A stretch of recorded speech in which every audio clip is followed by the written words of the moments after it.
Praise be Jesus Christ, now and forever. Innocent suffering is surely one of the most difficult subjects for believers to understand. In truth, we can't hope to understand, and perhaps we're not meant to understand. The subject is dealt with most powerfully in the Scriptures, in the book of Job. Chesterton regarded Job as the most important book in the Old Testament. He said it was both the most interesting of ancient books and the most interesting of modern books. He wrote in 1916 that the book stands apart from most of the books in the Old Testament. He argued that in a sense, most of the Old Testament dealt with what he called the personality of God. Job stood alone because it asked, what is the purpose of God? Job suffers unjustly, undeservedly. He stands as an exemplar for all innocent suffering. He had been prosperous and successful, a sign the ancients thought of God's blessing. His famous lament is a questioning of God's purposes.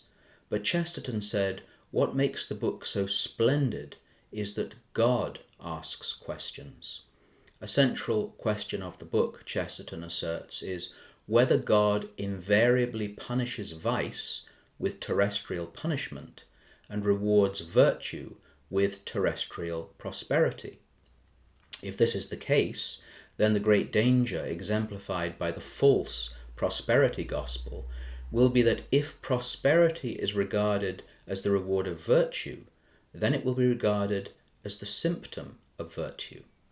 Yet when God speaks, when he questions Job, something changes. He begins with the awesome and poetic question, where were you when I laid the foundations of the earth, when the morning stars sang together and all the sons of God shouted for joy? Chesterton says Job was comfortless before the speech of God and is comforted after it. God has not explained anything. He has not justified Job's suffering or given reasons for it. The refusal of God to explain his design is itself a burning hint of his design.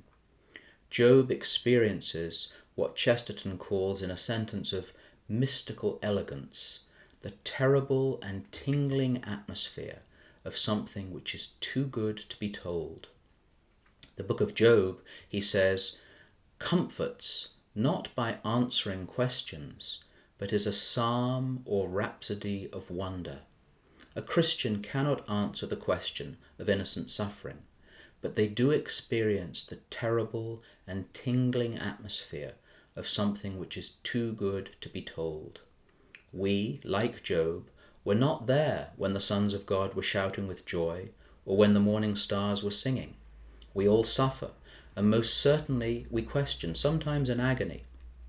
But we know what St. Paul called the hope in which we are saved. Jesus Christ and God's unconditional love revealed in the life, saving death and resurrection of Jesus is the burning hint of God's design. Benedict XVI wrote in his encyclical on the theological virtue of hope, Spe Salvi, that if absolute love exists, we will have hope, the knowledge of redemption, the experience of the good news. How desperately our world, each one of us, needs that hope. Life, said Pope Benedict, in its totality, is a relationship with him who is the source of life. If we are in a relationship with him who does not die, who is life itself, then we are in life, we live. How often have we seen our believing friends, those suffering greatly, and yet who possess a secret and profound joy? This is indeed a great mystery. The secret of God, said Chesterton, is a bright and not a sad one. The mystery of the redemption is intuited by Job in his comforting and not in his patience. The story that is too good to be told is revealed finally to us in the face of Jesus. It is the good news.